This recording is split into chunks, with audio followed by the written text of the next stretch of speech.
प्रसादात् भगवत्प्रसादो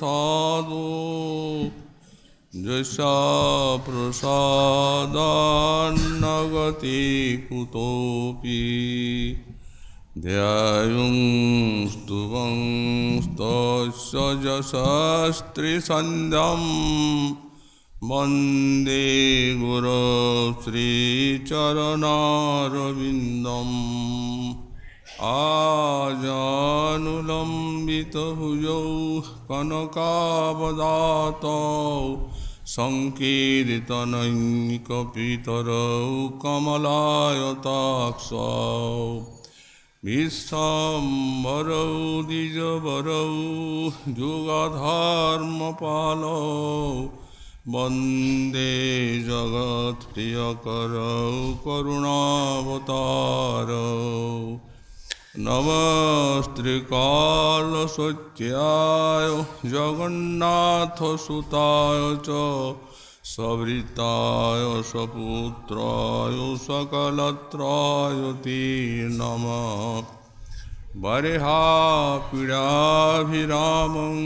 मृगमदतिलकं कुण्डलाक्रान्तगण्डां पञ्चाक्षं कम्बुकण्ठं स्मितसुभगमुखं स्वाध्वरीन्नस्तवीनुम् श्यामं शान्तं त्रिभङ्गं रविकरवसनं भूषितं वैजयन्त्या वन्दे वृन्दावनस्थं युवतिशतवृतं ब्रह्मगोपालवेशम्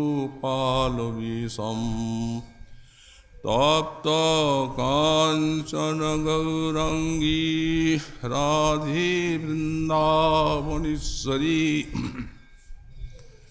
वृषभानुसुते देवी तं नमामि हरिप्रिये मूकं करोति वाचालं पङ्गुं लङ्घयति गिरिं यत्कृपातमहं वन्दे परमानन्दमाधवं वंशाकल्पतरुभ्यश्च कृपासिन्धुभ्य एव च पतितानां पावनेभ्यो वैष्णवेभ्यो नमो नमः हरिभक्ति पराजित हरिनाम परायणा दुर्वृत्ता वा सुवृत्ता वातिसंग नित्यं नमो नमः नमः धर्माय महते नमो कृष्णाय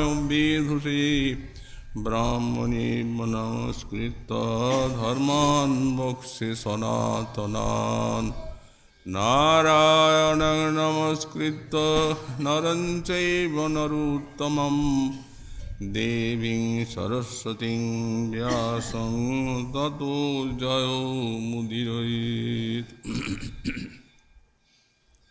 जय रूप सनातन भट्ट रघुनाथ श्रीजीव गोपाल भट्ट दास रघुनाथ এই ছয় গোসাইর করে চরণবন্দন যাহা হইতে বিঘ্ননাশ অভীষ্ট পুরন দুর্গমী পথিমেন্দস্যা স্খলৎপাদগতির্মুহু সকৃপাযুষ্টিদানেন সন্তঃ সন্তু বলম্বনম।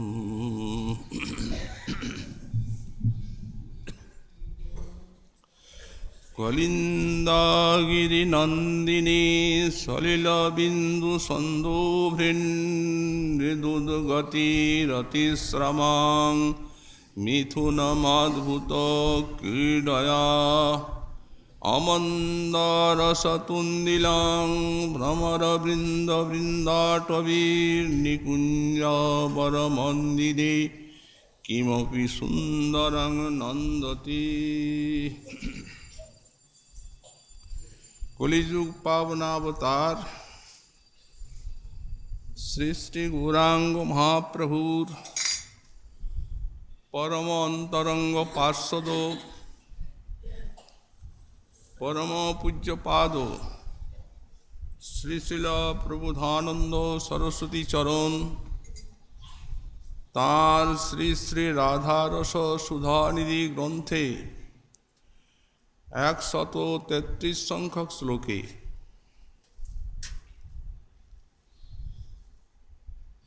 বৃন্দাবন নিকুঞ্জ মন্দিরে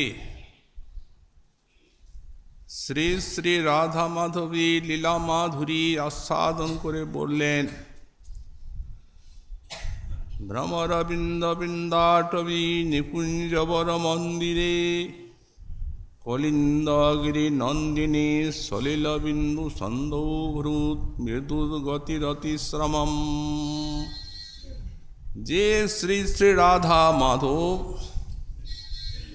শ্রী বৃন্দাবনে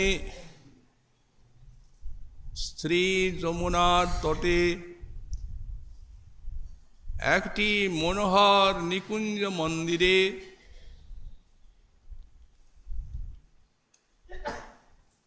কালিন্দীর শীতল জলবাহী বাতাসে পরিসেবিত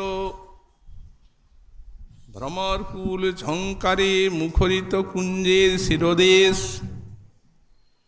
সেখানে তারা বিহার শ্রম অপনোদন করছেন। গোসাইপাদ বললেন, সেই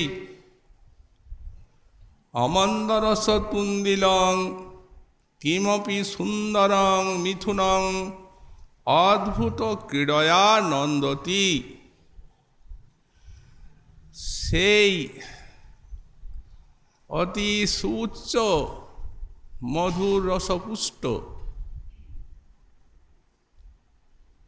যে অতি সুন্দর শ্রী শ্রী রাধা মাধব, তারা অদ্ভুত লীলার দ্বারা পরমানন্দ লাভ করছেন। এই শ্লোকের ব্যাখ্যায় যাবৎ আমরা সাধন করে আসছি। শ্রীপাদ গোস্বামী চরণ অবাধে লীলা স্ফুরণ লাভ করে চলেছেন। সপ্রকাশ লীলা মূর্তিমান হয়ে আর শ্রীপাদের নয়ন সম্মুখে প্রকাশিত হচ্ছেন। বর্ণনা করছেন, কিন্তু বর্ণনার কোনো ভাষা নেই, সামর্থ্যও নেই। কারণ বললেন, যেহেতু প্রেমিকের অনুরাগ দশায় যা অনুভব হয় তা তার প্রকাশের কোনো ভাষা থাকে না। মহাজন একটা দৃষ্টান্ত দিয়েছেন, মুকাশ স্বাদ অনবত। যেমন বোবা মধুর রস ভোজন করে আস্বাদন তার অন্তরে থাকে, কিন্তু জিজ্ঞাসা করলে বলতে পারে না, কারণ তার মুখে ভাষা নেই। রসাস্বাদন ব্যাপারটিও ঠিক সেই প্রকার। অন্তরে আস্বাদনের অনুভব হয়, মুখে ব্যক্ত করার মতো ভাব এবং ভাষা খুঁজে পাওয়া যায় না। তাই শ্রী শ্রী রাধা মাধবের রূপমাধুরী বর্ণনায় বলেছেন, কিমপি সুন্দরম। তো যেটুকু ভাষা এদের বেরিয়ে আসছে সেটিতে রয়েছে তাদের সেই আস্বাদনের রসোদ্গার, তাদের অনুভূতির গন্ধ নিহিত আছে এই সব শ্লোকে। সুতরাং এই সব মহাজনের আস্বাদনের শ্লোক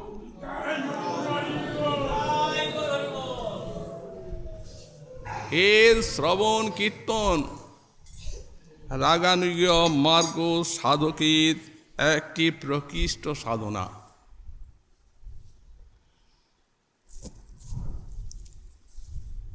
এই ভাষা তাদের অন্তরে শ্রী শ্রী রাধা মাধবের সৌন্দর্য মাধুর্যে লীলায় লোভ জাগাবে এবং সাধনার আস্বাদন দান করবে। কেউ কেউ মনে করেন যে রাগ মার্গে স্মরণাঙ্গ ভজনটি প্রকৃষ্ট সাধনা, শ্রবণ কীর্তন তেমন নয়। কিন্তু মহাজন তা বলেন না। আদৌ শ্রীমৎ রূপ গোস্বামী পাদ লিখলেন, তত্তৎ ভাবাদি মাধুর্যে শ্রুতে আগে শ্রবণ হবেই। শ্রবণ না হলে তাদের ভাব মাধুর্যের পরিপাটি লোভই জাগবে না, তো ভজন করবেন কি? আর শ্রীমৎ সনাতন গোস্বামী পাদ তিনটি অঙ্গকে উল্লেখ করেছে। তদ্ধি তত্তৎ ব্রজক্রীড়া ধ্যান গান প্রধানয়া ভক্ত্যা সম্পদ্যতে পৃষ্ঠ নাম সংকীর্তনোজ্জ্বলম। এই ব্রজরসের সাধনা কি? উনি বললেন শ্রবণ কীর্তন স্মরণ। নবধা ভক্তির মধ্যে এই তিনটি প্রধান থাকবে। অর্চন বন্দনাদিও থাকবে, কিন্তু এগুলির প্রাধান্য থাকবে শ্রবণ কীর্তন এবং স্মরণ। এবং এই প্রধান সাধনাগুলো শ্রেষ্ঠ নাম সংকীর্তনের দ্বারা উজ্জ্বলীকৃত হয়ে উঠবে। নাম সংকীর্তনে হৃদয়ের মল কামনা বাসনা ধীরে ধীরে সরে যাবে। সাধক লীলার আস্বাদন লাভ করে ধন্য হবেন। শ্রীমৎ জীব গোস্বামী পাদ লিখেছেন যে স্মরণাঙ্গ যখন পরিপক্ক হয় তখন স্ফুরণ আসে, কিন্তু শ্রবণ কীর্তন পরিপক্ক হলে যে স্ফুরণ আসে না, এ কথা বলা যায় না। তার দৃষ্টান্তই হচ্ছে সেই শ্রীমন মহাপ্রভু যখন শ্রী বেঙ্কট ভট্টের গৃহে চাতুর্মাস্য যাপন করেন, তখন দেবালয়ে এক গীতা পাঠককে দেখতে পেয়েছিলেন। উনি গীতা পাঠ করে যাচ্ছেন, সব ভুল। কেউ উপহাস করছে, কেউ বা তাকে নিন্দাও করছেন, কিন্তু সেদিকে ভ্রুক্ষেপ নেই। উনি পড়ে যাচ্ছেন অষ্টাদশ অধ্যায়। শ্রীমন মহাপ্রভু তাকে দেখলেন, দেখে তাকে প্রশ্ন করছেন, মহাশয়, আপনি যে গীতা পাঠ করছেন এতে অর্থ আস্বাদন জনিত আনন্দ আপনার নেই, কারণ ভুল হচ্ছে। তো কোন অর্থ জানি তোমার হেন সুখ হয়? কোন অর্থে তোমার এত সুখ হচ্ছে? বিপ্র কহে, মূর্খ আমি শব্দার্থ না জানি, শুদ্ধা শুদ্ধ গীতা পড়ি, গুরু আজ্ঞা মানি। কিন্তু যখন আমি গীতা পড়ি তখন একটা জিনিস দেখতে পাই, অর্জুনের রথে কৃষ্ণ হইয়া রজ্জুধর, বসি আছে হাতে তত্র শ্যামল সুন্দর। অর্জুনেরে কহিতেছেন হিত উপদেশ, ইহা দেখি হয় মোর আনন্দ আবেশ।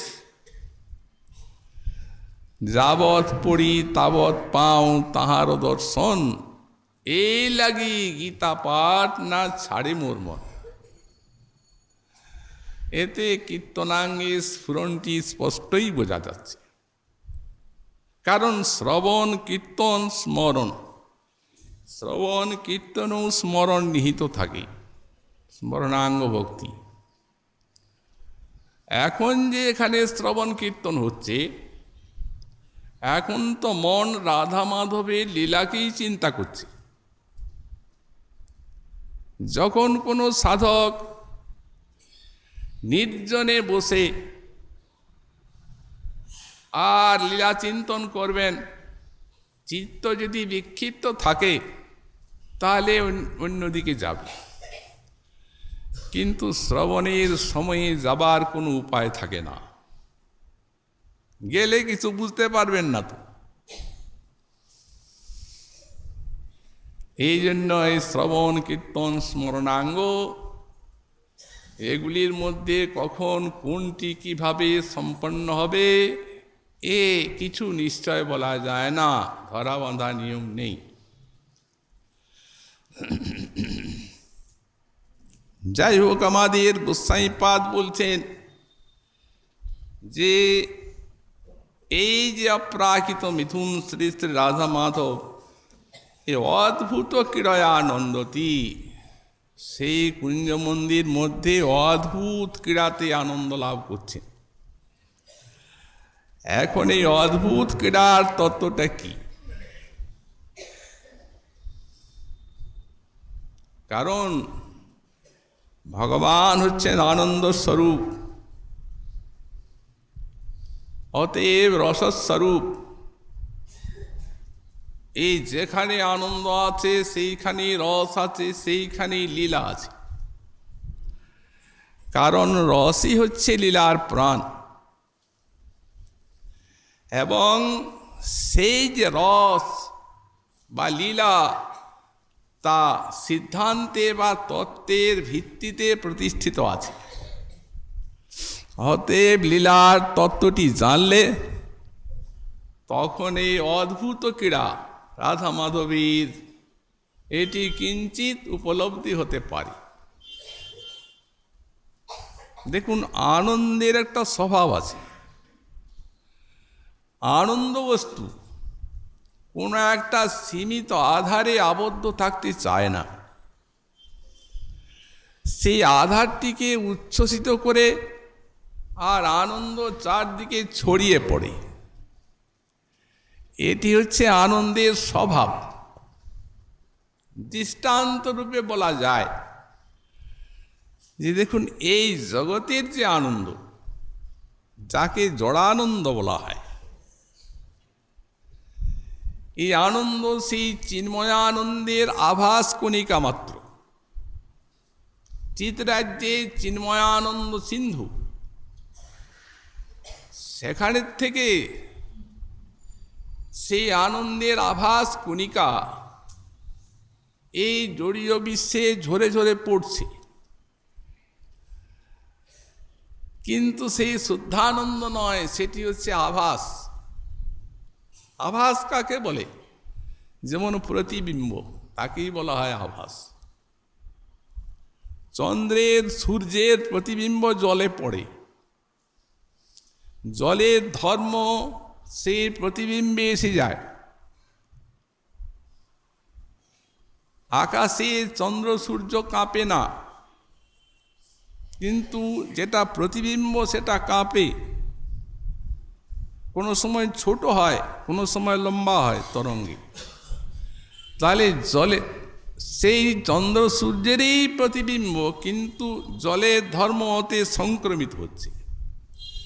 তেমনি সেই যে বিশুদ্ধ চিৎ আনন্দ জগতে যখন আভাসিত হচ্ছে এক কণিকা মাত্র, তখন দুঃখের সঙ্গে মিশবেই।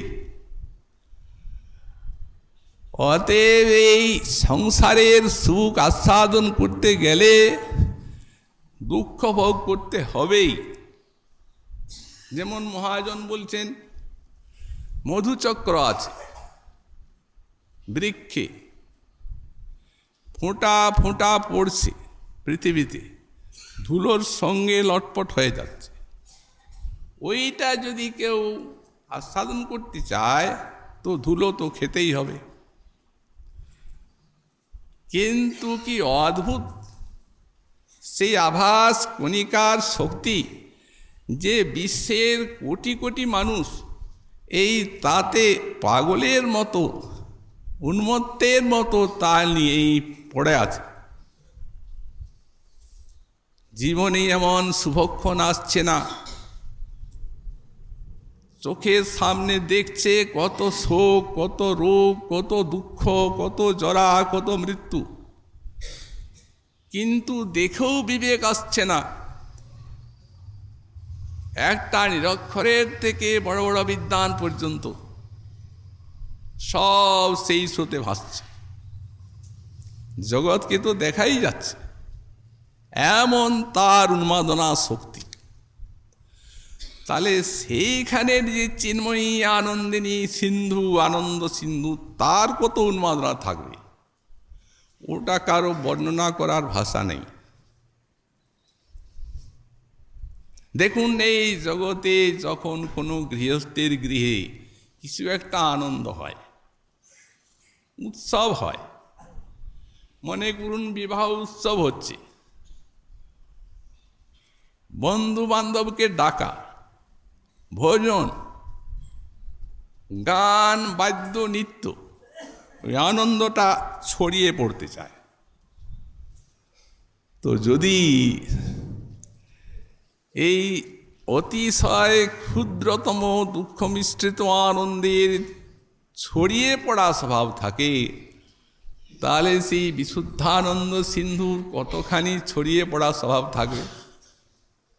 ওই উচ্ছ্বাসটাই ভগবানের লীলা। এই জন্য দেখবেন ব্রহ্মস্বরূপে লীলা নাই।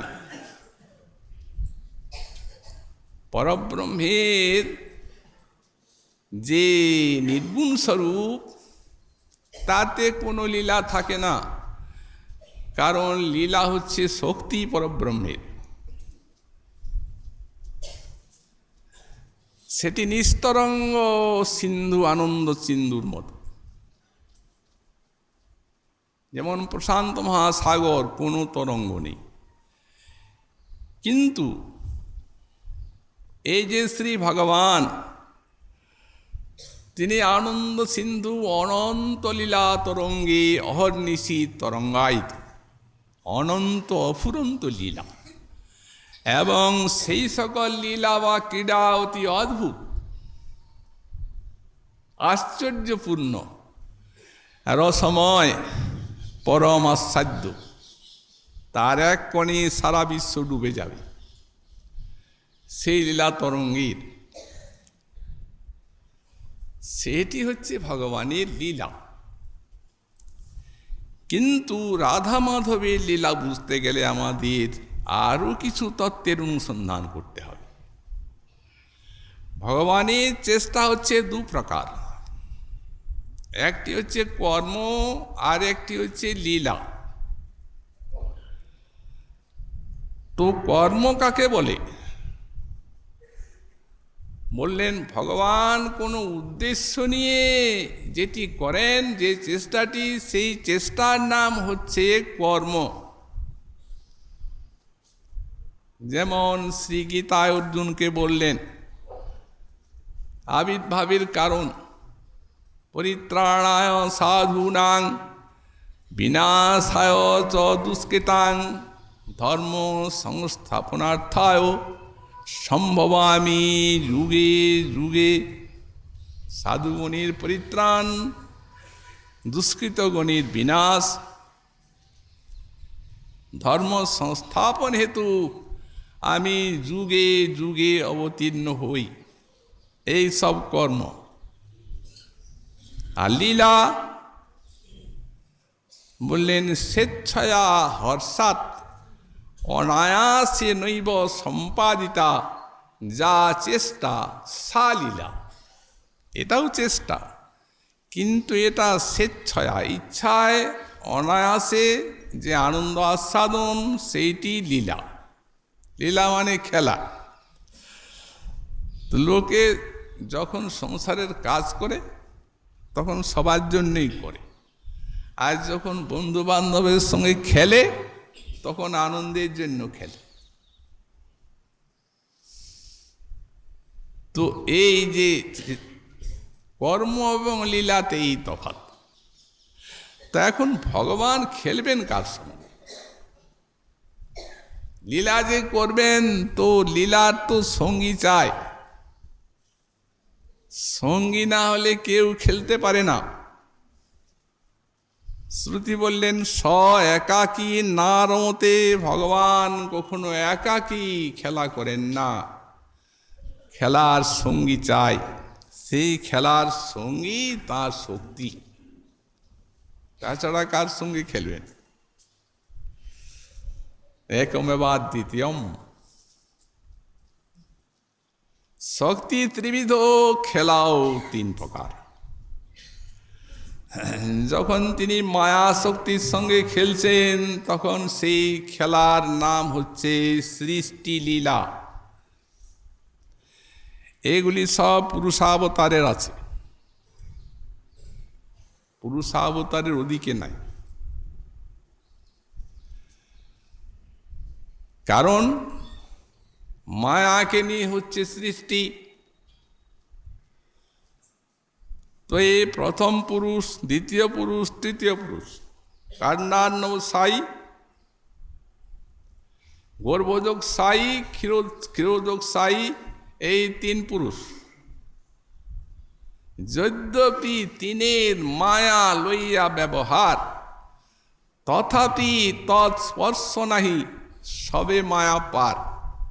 কেউ যদি বলেন যে মায়াকে নিয়ে খেলছেন, বৈরঙ্গা শক্তিকে, তাহলে নিশ্চয়ই মায়ার এর মধ্যে কোনো আসক্তি আছে। বললেন না, যাহা কৃষ্ণ তাহা নাহি মায়ার অধিকার। তবে হ্যাঁ, এই সৃষ্টিলীলাটি করছেন, এরও কত বৈচিত্র্য চিন্তা করলে বিস্তৃত না হয়ে থাকা যায় না। অনন্ত কোটি কোটি ব্রহ্মাণ্ড, এমনি সৃষ্টিলীলা চলছে। গবাক্ষের রন্ধ্রে জইছে ত্রসরেণু চলে, পুরুষ ব্রহ্মাণ্ড সহ বিরজার জলে। কাণ্ডার্ণব সাই মহাবিষ্ণু, শ্রীকৃষ্ণের একটা ক্ষুদ্র কলা, এক একটা লোমকূপ অনন্ত কোটি ব্রহ্মাণ্ডের সমাশ্রয়। আমরা তো পৃথিবীটা দেখছি, এইটাই মনে হচ্ছে কত বড়, কিন্তু এই ব্রহ্মাণ্ডে আরো 14টা এমনি আছে। এই রূপ অনন্ত কোটি ব্রহ্মাণ্ড রেণুর মতো ঘুরছে। যখন জানালা দিয়ে সূর্যের আলোক আসে, তখন দেখবেন সেখানে ত্রস রেণু ঘুরে। ওই সব ব্রহ্মাণ্ড পুরুষের লোমকূপে ঘুরছে। তাইলে চিন্তা করা যায় তার সৃষ্টিলীলাটা কতখানি। আবার যখন জীব শক্তিকে নিয়ে খেলছেন, তখন নাম হচ্ছে তার সংসার লীলা। সংখ্যাতীত হিচিত কন, অসংখ্য সমস্ত জীব আর কোটি কোটি ব্রহ্মাণ্ডে। চিন্তা করা যায়, বৈজ্ঞানিক বলেন এক ফোঁটা জলের মধ্যে লক্ষ লক্ষ জীবাণু আছে, জীব, ওদের মধ্যে আত্মা আছে। সবার ভিতরে আছেন ভগবান, খেলছেন। শ্রুতি বললেন দুটো পক্ষী জীবদেহে, একটা পরমাত্মা আর একটা আত্মা খেলছে। জীব এই দেহবৃক্ষের সুখ দুঃখ এই দুটি ফল খাচ্ছে, আর পরমাত্মারূপ পক্ষী ওই ফল ভোজনটা দেখছে, খায় না। জীব শক্তির সঙ্গী পরমাত্মারূপী ভগবানের কি অদ্ভুত অভিযান! এই অভিযান ততদিন পর্যন্ত চলবে যতদিন জীব প্রেম পেয়ে তাঁর উপাসনা করে তাঁর চরণ না পাচ্ছে। কি অদ্ভুত লীলা! কোনোটাই কম নয়। কিন্তু এই সব লীলার সঙ্গে গোবিন্দের কোনো সম্বন্ধ নেই। তুরীয় কৃষ্ণের নাহি মায়ার সম্বন্ধ, উনি তুরীয়। তাঁর লীলাটি হচ্ছে নিত্য, তিনি স্বরূপ শক্তির সঙ্গে খেলা করছেন। তো সুতরাং স্বরূপ শক্তির সঙ্গেও কত খেলা, কত স্বরূপে, নারায়ণাদি স্বরূপে, অনন্ত ভগবত স্বরূপে স্বরূপ শক্তির সঙ্গে খেলা করছেন। কিন্তু মহাজন বললেন, কৃষ্ণের যতটা খেলা সর্বোত্তম এই নরলীলা, এই যে ব্রজের লীলা। শ্রীকৃষ্ণ এই অংশরূপে, কলারূপে, কত কত ভগবত স্বরূপে এই স্বরূপ শক্তির সঙ্গে নিত্যলীলা করছেন। কিন্তু সর্বোত্তম কোনটা? বললেন সর্বোত্তম নরলীলা, আর নরবপু তাহার স্বরূপ। নরলীলা মানে নরবৎ লীলা, নরের মতো। নর যেমন আত্মীয় স্বজন, বন্ধু বান্ধব ইত্যাদিকে নিয়ে খেলে, গোবিন্দ বৃন্দাবনের গোপন স্থানে খেলছেন সব নিজ জনগণ সঙ্গে। অনাদিকাল থেকে অনন্ত পর্যন্ত লীলার স্রোত বয়ে চলেছে। এই লীলার স্রোতে ভগবান নিজেকে হারিয়ে ফেলেছেন। এই ব্রজলীলার স্রোতে কে আমি, কি আমার তত্ত্ব বুঝতে পারেন নাই। লীলা দারুযন্ত্রের মতো তাকে অসীমের দিকে ভাসিয়ে নিয়ে যাচ্ছে।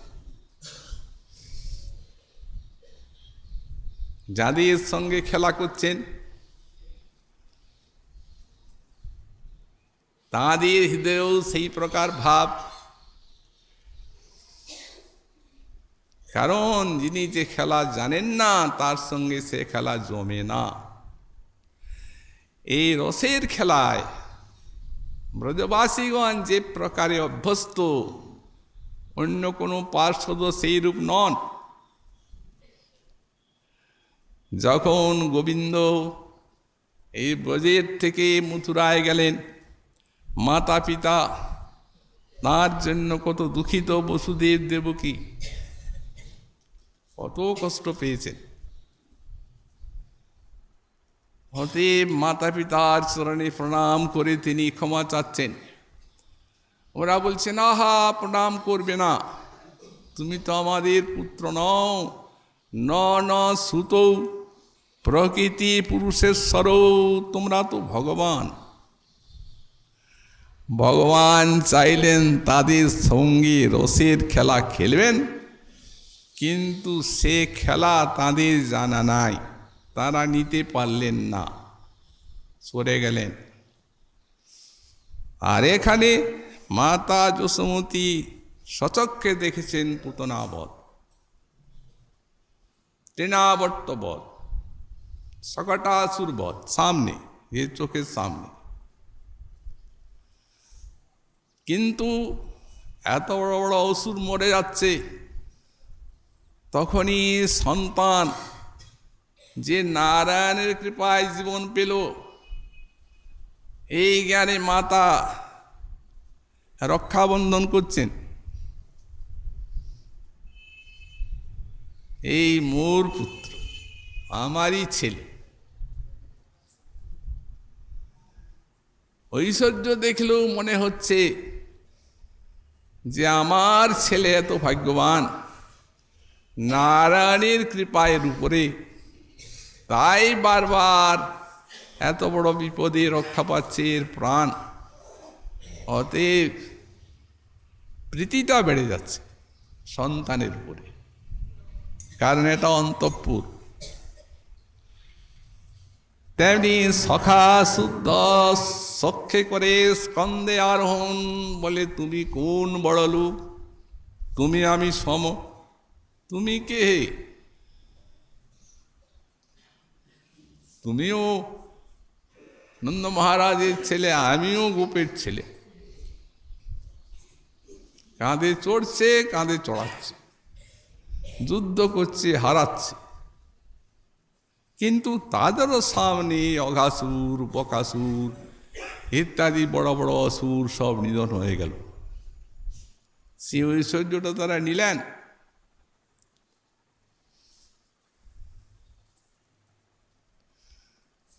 কারণ ঐশ্বর্য এলো যদি একবার, তাহলে লীলা সংকুচিত হয়ে গেল, আস্বাদনার লীলার বাদ হতে পারল না। তেমনি গোপীগণ, প্রিয়া যদি মান করি করে ভৎসন বেদস্তুতি হইতে হরে সেই মোর মন। কুঞ্জে রাধারানী মানিনী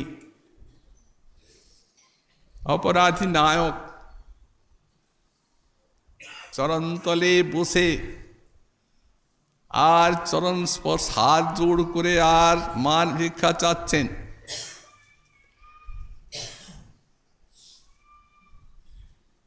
বদছি যদি কিঞ্চিদপি দন্তরুচি কৌমুদি হরতি দরাতি মিরমতি ঘোরম প্রিয়ে চারুশীলে মুঞ্চময়ী মানমণি দানম সপদি দহতি মদনানুল মম মানস দেহি মুখ কমল মধুপানম। ঈশ্বরী বলছেন, যাও যাও, আর চাটুকারিতার প্রয়োজন নাই। যাহি মাধব যাহি কেশব মা বদকই তব বাদম তাম অনুসর সরসিদুহ লোচন যা তব হরতি বিষাদম। যে চন্দ্রা তোমার বিষাদ হরণ করবে তার কুঞ্জে চলে যাও, যাও।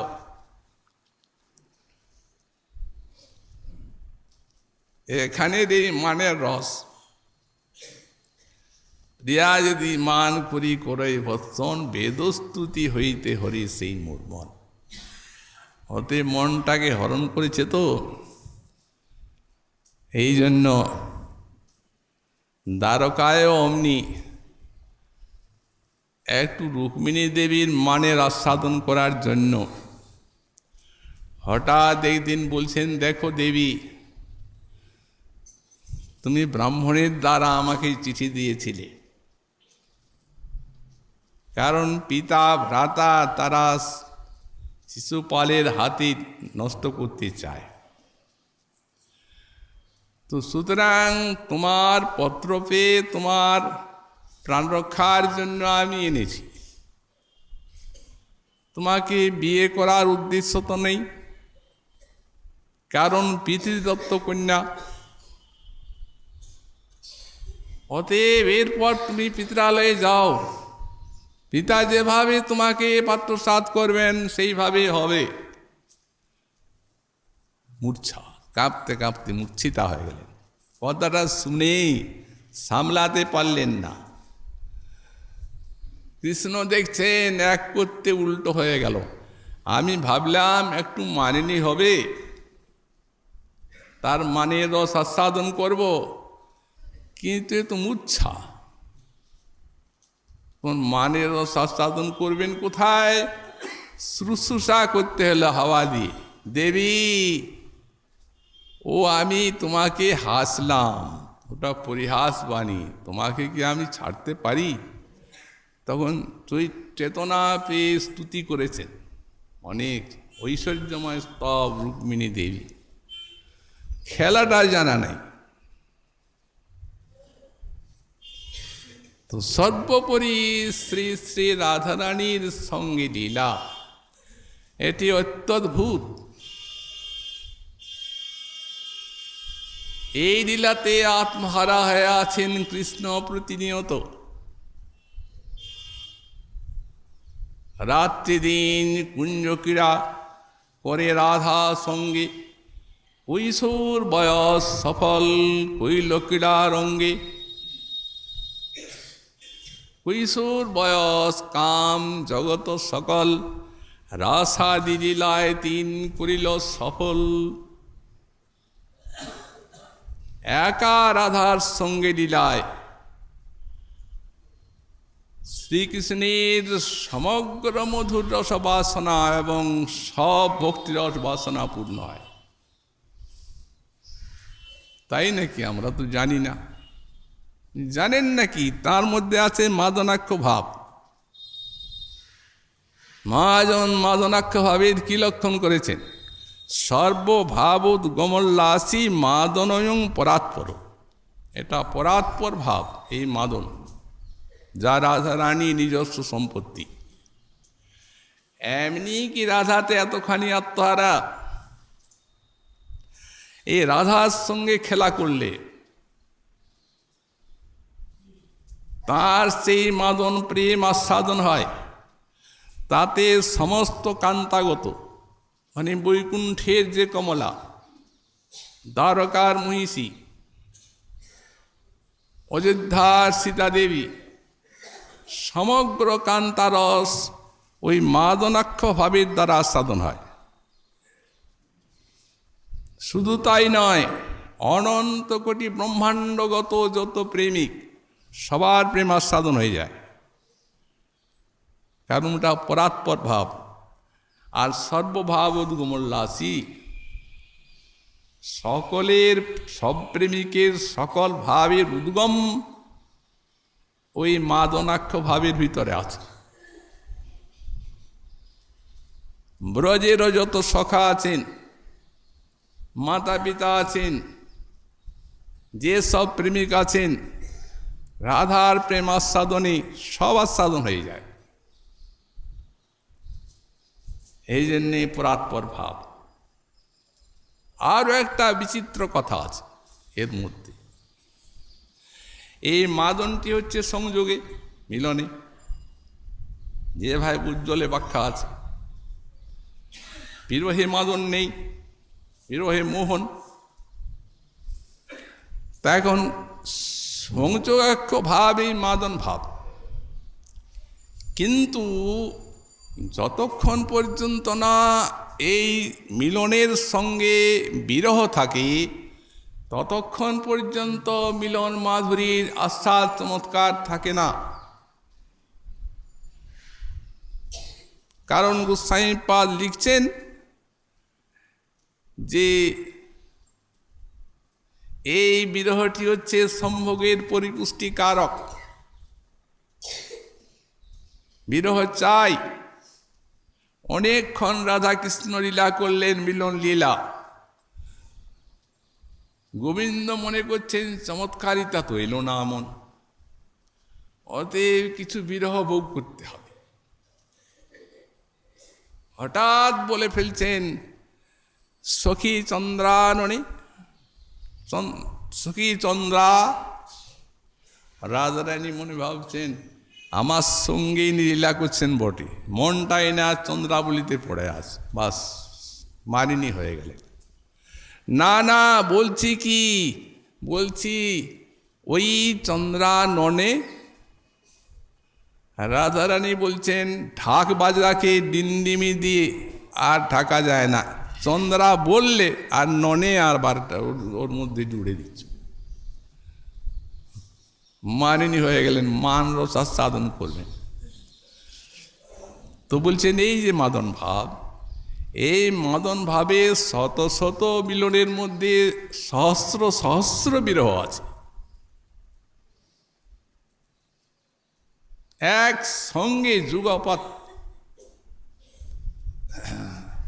বিশ্বনাথ চক্রবর্তীপাদ লিখেছেন শত সহস্রধা মিলন আর সহস্রধা বিরহ যুগপৎ এই মাদন সম্পন্ন করায়।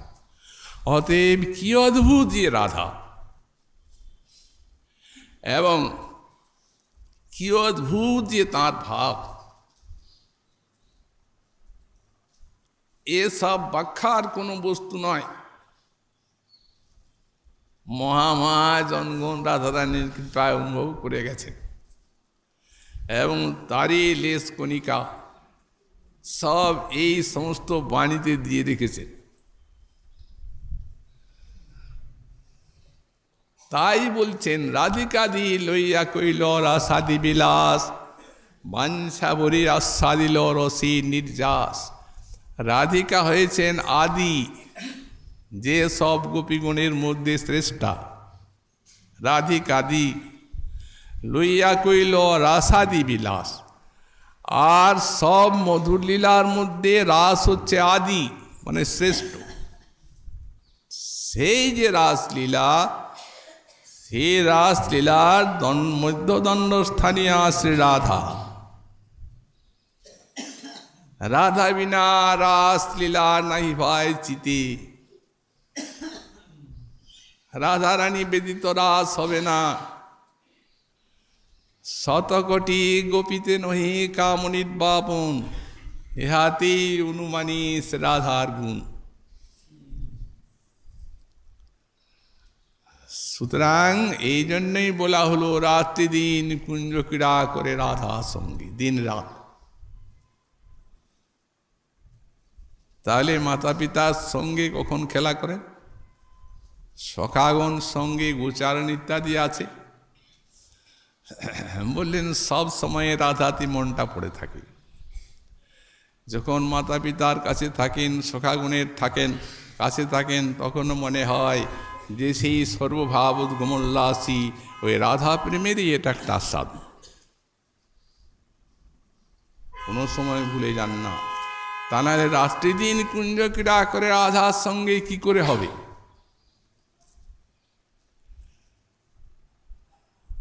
এই জন্যেই মহাজন বললেন, গোবিন্দ বলেন, না জানি রাধার প্রেমে আছে কোন বল, যে বলে আমারে করে সর্বদা বিহবল। রাধিকার প্রেম গুরু আর আমি শিষ্য নট, সদা মা নানা নৃত্যে নাচায় উদ্ভট। না জানি রাধার প্রেমে আছে কোন বল। সর্বজ্ঞ ভগবান, সর্বজ্ঞ তার শক্তি, যাকে প্রতিনিয়ত সেবা করছে, তার জ্ঞান রাধা প্রেমের কাছে হারিয়ে গেছে। না জানি রাধার প্রেমে আছে কোন বল, কোন শক্তি আছে। সেই শক্তিটা কি? সেই শক্তিটাই হচ্ছে রাধার অনন্য সাধারণ মাদনাক্ষ মহাভাব। ওটা কৃষ্ণে নাই, জানবেন কি করে?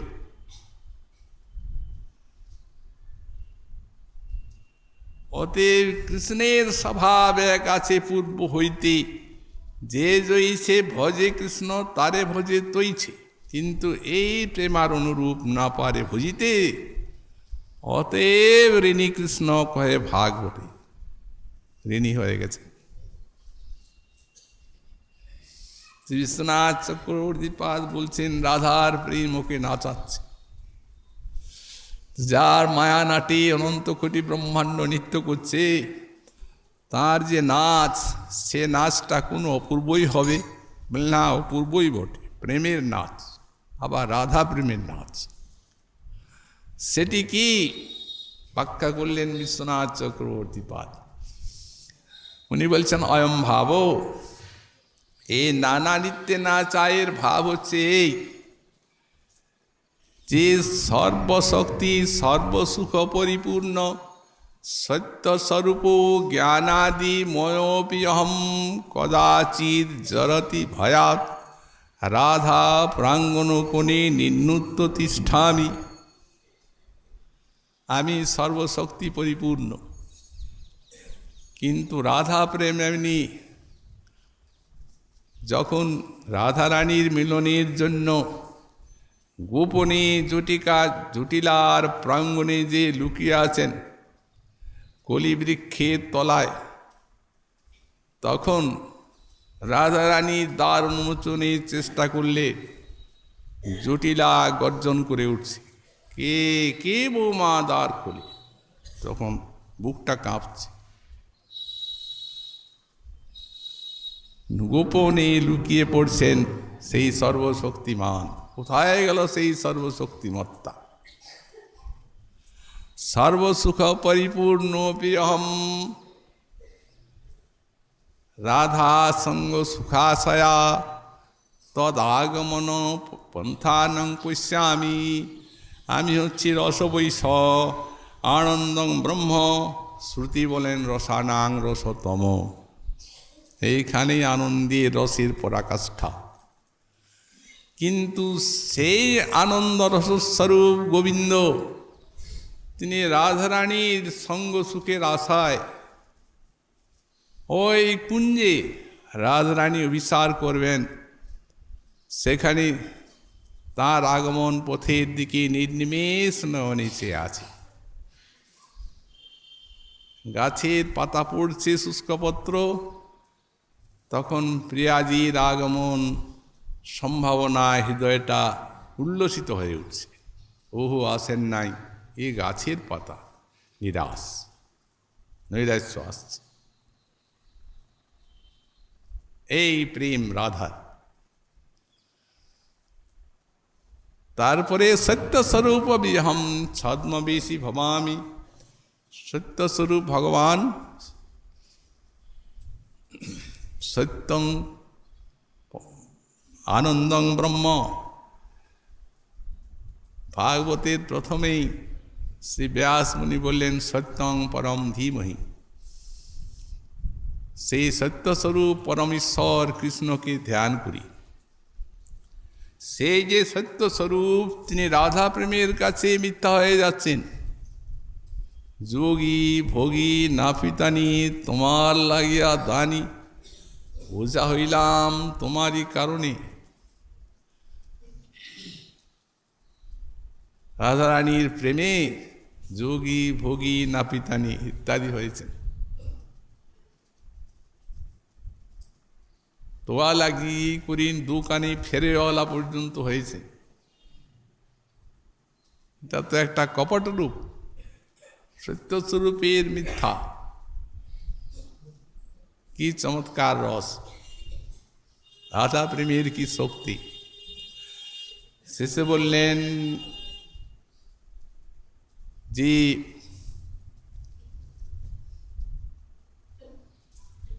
আমি সত্যস্বরূপ এবং জ্ঞান স্বরূপ হয়েও লতায়া তদ্ভ্রান্ত ভবামি, সর্ববিজ্ঞান স্বরূপ হয়েও আর স্বর্ণলতাতে রাধা ভ্রম করে লতাটিকে বুকে নিয়ে আর কাঁদছেন।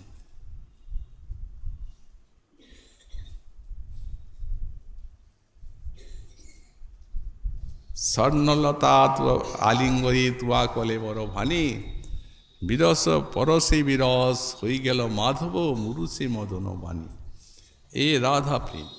এই জন্যই এই যে ক্রীড়াটিকে এখানে অদ্ভুত বলে আখ্যা দিয়েছেন গোস্বামীপাদ। আশ্চর্য রাধারানীর সঙ্গে যে শ্রীযুগলের ক্রীড়া। আর একটি কথা বলছেন যে শ্রী শ্রী রাধা মাধব এই অদ্ভুত ক্রীড়াতে নন্দতি অর্থাৎ আনন্দ লাভ করছে। তো সেই আনন্দময় পুরুষের আর সেই মহাভাবাক্ষ প্রেমের যে আনন্দ লাভ, এই আনন্দ লাভটির প্রকারটা কীরকম মহাজন যথাসম্ভব সিন্ধুতে বিন্দু ব্যাখ্যা করেছেন। শ্রীমন মহাপ্রভুর কৃপা হলে আগামীকাল আবার সেই বিষয়ে আমরা আস্বাদন করব। আজকে আমাদের রাধা রস গানের কথার এখানেই বিশ্রাম হলো।